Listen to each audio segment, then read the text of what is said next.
Assalamualaikum warahmatullahi wabarakatuh. Perkenalkan, nama saya Muhammad Ghazali Idrus, mahasiswa S2 Pendidikan Biologi Universitas Mula Warman. Kali ini kita akan belajar tentang ekologi. Setelah mempelajari materi ini, diharapkan kalian dapat mengerti apa itu ekologi, kemudian organisasi kehidupan, kemudian komponen ekosistem, lalu aliran energi dan rantai makanan, permasalahan ekologi di lingkungan kita.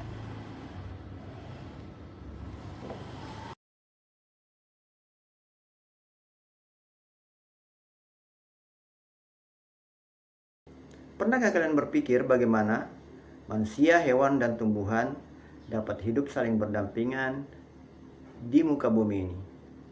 Keteraturan-keteraturan itu diatur oleh ilmu yang disebut sebagai ekologi.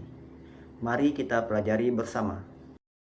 Ekologi adalah ilmu yang mempelajari hubungan antara makhluk hidup dengan lingkungannya.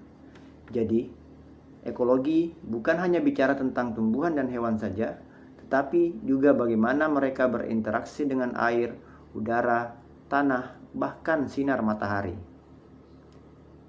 Ekologi membantu kita memahami bagaimana kehidupan di bumi bisa seimbang dan apa yang terjadi jika keseimbangan itu terganggu.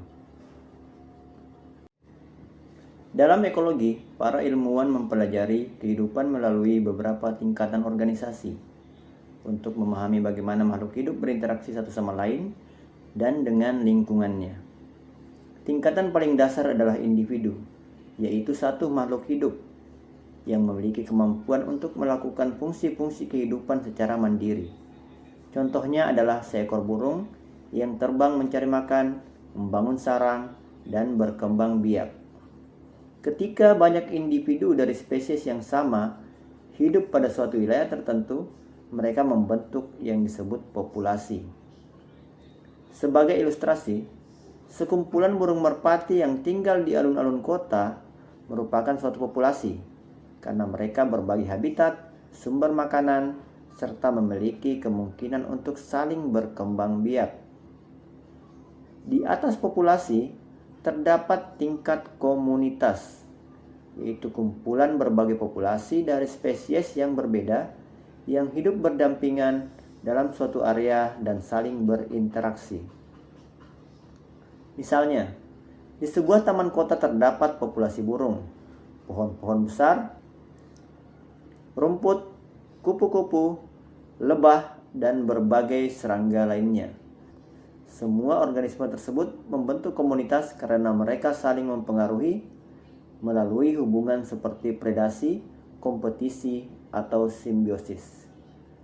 Untuk pembahasan tentang predasi, kompetisi, dan simbiosis akan kita bahas pada pertemuan atau materi berikutnya. Tingkatan berikutnya adalah ekosistem, yakni suatu sistem yang terdiri atas komunitas makhluk hidup beserta faktor-faktor abiotik atau non-hidup yang ada di sekitarnya.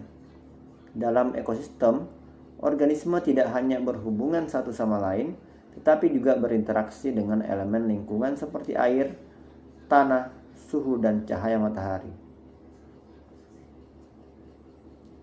Pada skala terbesar, seluruh ekosistem di bumi bergabung membentuk biosfer, yaitu zona kehidupan yang mencakup daratan, lautan, ataupun lapisan udara tertentu tempat organisme dapat hidup.